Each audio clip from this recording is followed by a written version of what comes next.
Hello friends, welcome to my channel IT concept. तो आज हम डिस्कस करेंगे लिस्ट ऑफ सब्स्टिट्यूशन प्रिंसिपल के बारे में, जो कि एल रिप्रेजेंट करता है हमारे सॉलिड डिज़ाइन प्रिंसिपल में। अब लिस्ट ऑफ सब्स्टिट्यूशन प्रिंसिपल क्या कहता है कि जो ऑब्जेक्ट्स हैं बेस क्लास के, वो रिप्लेसेबल होने चाहिए object of derived class without breaking the application. इसका बेसिकली मतलब क्या हुआ, जो भी आपके ऑब्जेक्ट होते हैं सब क्लासेस के, मतलब कि डिराइव्ड क्लास के, ठीक है ना, उसको मैं सेम वे में यूज़ कर सकूं जैसे मैं सुपर क्लास के ऑब्जेक्ट यूज़ कर रहा हूं। अब इसके कहने का मतलब क्या हुआ, देखिए मेरे पास बेस क्लास है और एक डिराइव्ड क्लास है, ठीक है। तो बेसिकली चाइल्ड क्लास है, ठीक है। मैंने एक यहाँ पर एक चाइल्ड 1 है, एक चाइल्ड 2 है। मैंने क्या किया, बेस क्लास, समझिए क्लास का नाम ही बेस क्लास है, ठीक है। मैंने बी किया और मैंने किया चाइल्ड 1,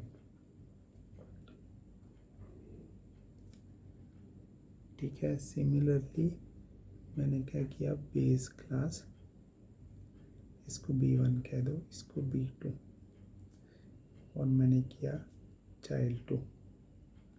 तो मैंने अभी इधर क्या कर दिया है, जो मेरे सब क्लासेस के ऑब्जेक्ट हैं, ये सब क्लास हो गए, उसको मैंने रिप्लेस कर दिया बेस क्लास से, बेस क्लास में साइन कर दिया, ठीक है।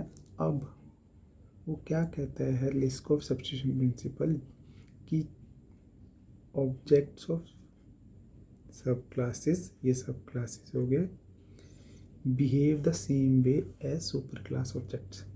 मतलब क्या हुआ कि अगर मैं डिराइव्ड क्लास के ऑब्जेक्ट्स बेस क्लास में बाय पॉइंटर या बाय रेफरेंस यूज़ करता हूँ, तो वो सेम वे में बिहेव करने चाहिए जैसे बेस क्लास से कर रहे हैं। कैसे, इसे कहने का मतलब क्या है कि मैंने चाइल्ड क्लास के ऑब्जेक्ट लिए, उनको बेस क्लास पॉइंटर डाल दिया। अगर अब मैं B1 का, मैंने एक commit to database pure virtual function लिया है, ठीक है। यहाँ पर इसको प्रॉपरली डिफाइन किया है, ठीक है। और यहाँ पर इसकी नीड नहीं थी फॉर एग्जांपल, तो उसको मैंने क्या किया, एक सी आउट स्टेटमेंट दे के लिख दिया कि नॉट सपोर्टेड, ठीक है। तो उसमें क्या हुआ कि B1 तो commit to database functionality provide कर रहा है, करेक्ट, बट B2 नहीं प्रोवाइड कर रहा, ठीक है ना। तो यहाँ पर सब list of substitution principle violate हो जाता है, क्योंकि वो कहता है जितने भी चाइल्ड हैं, इसके चाइल्ड कितने हैं, 1 और 2, वो सेम वे में बिहेव करने चाहिए when I replace it with the base class. तो मैंने यहाँ पे रिप्लेस तो कर दिया, क्योंकि मैंने चाइल्ड 1 चाइल्ड 2 के ऑब्जेक्ट को बेस क्लास और बेस क्लास के पॉइंटर में साइन कर दिया। बट मैं जैसे कमिट टू डेटाबेस करूँ तो इसमें तो फंक्शनैलिटी है बट इसमें नहीं है, तो यहाँ पे वायलेट होता है। अब इसको समझने के लिए एक एग्जांपल लेते हैं, ठीक है, जिससे और क्लियर हो जाएगा क्या मैं कहना चाह रहा हूँ। कि मैंने एक क्लास ली पर्सन, ठीक है, उसमें प्राइवेट डेटा मेंबर्स डाल दिया, एम एज, ठीक है, और नाम डाल दिया। बिल्कुल बेसिक एग्जांपल है, ठीक है। और मैंने क्या किया कि मुझे एक्चुअली बनानी थी क्लास टीचर की, तो मैंने सोचा चलो एक बेस क्लास बनाते हैं पर्सन की। अब टीचर की सैलरी होती है, सैलरी तो होगी डेफिनेटली, ठीक है। तो मैंने क्या किया, मैंने वर्चुअल अपडेट करके, sorry virtual void update salary का एक फंक्शन बना दिया, ठीक है, जो सैलरी एक्सेप्ट करेगा, ठीक है। इसको मैंने प्योर वर्चुअल बना दिया, ठीक है। अब मैंने क्या किया, और एक लेके चलिए, मैंने एक नॉर्मल फंक्शन भी डाल दिया है, update age, int age, set age भी कर सकते हैं, अपडेट एज कर दिया मैंने, M age equal to age, ठीक है। अब मैंने टीचर क्लास बनाई, पब्लिक पर्सन को इनहेरिट करके, ठीक है। ये क्या होगी, मेरी super class, basically base class. ये होगी सब क्लास, डिराइव क्लास, ठीक है। यहाँ पे मैंने डाल दी सैलरी, ठीक है, सैलरी डाल दी। अब क्योंकि वो प्योर वर्चुअल फंक्शन है तो मैं इसको ओवरराइड करूँगा अगर मेरे को टीचर का ऑब्जेक्ट चाहिए, ठीक है। तो मैंने इसको अपडेट सैलरी को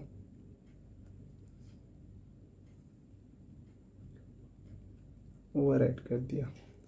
बेसिकली एक लॉजिकल इम्प्लीमेंटेशन दी है इसको, एक एम्प्टी डेफिनेशन नहीं है, ठीक है।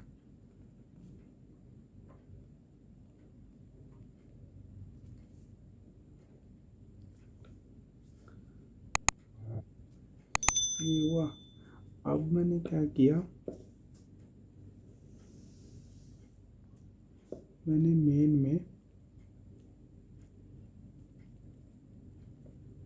पर्सन पॉइंटर लिया, जैसे जैसे लिस्ट ऑफ सब्स्टिट्यूशन प्रिंसिपल बोलता है वैसे कर दिया मैंने क्या किया, सब क्लास का ऑब्जेक्ट लिया, उसको रिप्लेस कर दिया बेस क्लास से, ठीक है।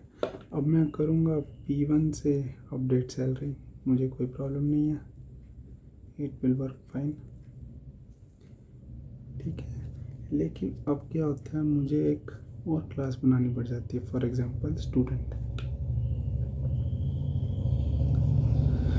और मैं सोचता हूँ कि क्या ही मैं अब एक और बेस क्लास बनाऊँगा, मैं पर्सन को ही यूज़ कर लेता हूँ और अपडेट सैलरी को मैं क्या करूँगा, इसको एम्प्टी डेफिनेशन दे दूँगा, ठीक है। पब्लिक पर्सन, ठीक है। मेन चीज़ मुझे क्या करनी है, यहाँ पर आप एक अलग सेपरेट पैरामीटर दे दो रोल नंबर, जो डिफ्रेंशिएट करेगा स्टूडेंट को, ठीक है। और मैंने अपडेट सैलरी को ओवरराइड कर दिया, बट ये वाली इम्प्लीमेंटेशन अब एम्प्टी है क्योंकि salary has nothing to do with students, ठीक है। एम्प्टी डेफिनेशन है, यहाँ पे कोई लॉजिकल डेफिनेशन नहीं है। या मैं कोई एक्सेप्शन भी थ्रो कर सकता था मैं, और थ्रो सम एक्सेप्शन, ठीक है। अब क्या हुआ, मैंने टीचर का ऑब्जेक्ट बनाया, यहाँ तक तो ठीक था। अब मैं क्या किया, मैंने एक और मेरा बेस चाइल्ड क्लास ऑब्जेक्ट है स्टूडेंट, ठीक है। मैंने क्या किया, चाइल्ड क्लास ऑब्जेक्ट बनाया स्टूडेंट, उसको भी रिप्लेस कर दिया बेस क्लास से। लेकिन अब ये सिमिलर बिहेव करने रहा, कैसे, फॉर एग्जांपल मैं अगर इधर अपडेट सैलरी कर दूं तो ये तो एक एम्प्टी डेफिनेशन है, या ये एक्सेप्शन थ्रो कर देगी। तो इसकी फंक्शनैलिटी और इसकी functionality by replacing it with the base class object नहीं सेम रही, है ना। तो लिस्ट ऑफ सब्स्टिट्यूशन प्रिंसिपल क्या बोलता है कि इसको हमें सेम रखना है। अब इसको हम सेम कैसे रख सकते हैं, एक तरीका है, आप सैलरी क्लास बनाओ और उसमें रख लो virtual function void pointer update salary int salary,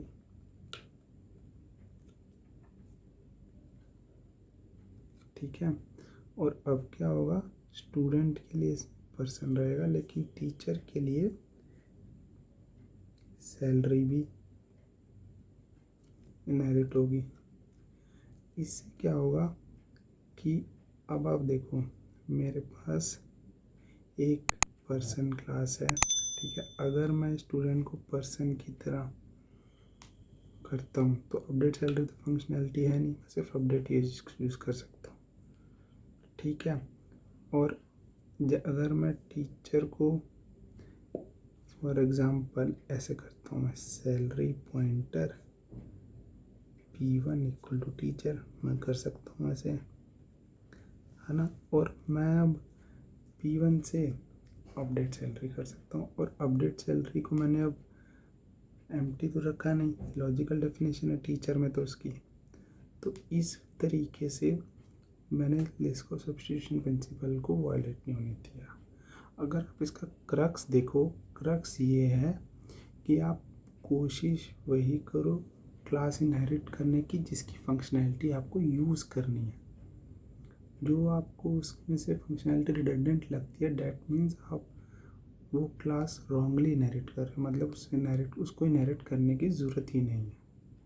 या आप कोई और क्लास लाओ जिसमें मिनिमम फंक्शनैलिटी हो जो आप सपोर्ट कर सको, ठीक है। By giving empty definition and throwing exception breaks Liskov substitution principle, ठीक है। अगर आपको मेरा ये वीडियो पसंद आया तो प्लीज़ इसे शेयर और लाइक ज़रूर कीजिएगा, और मेरे चैनल को सब्सक्राइब कीजिएगा। Thank you.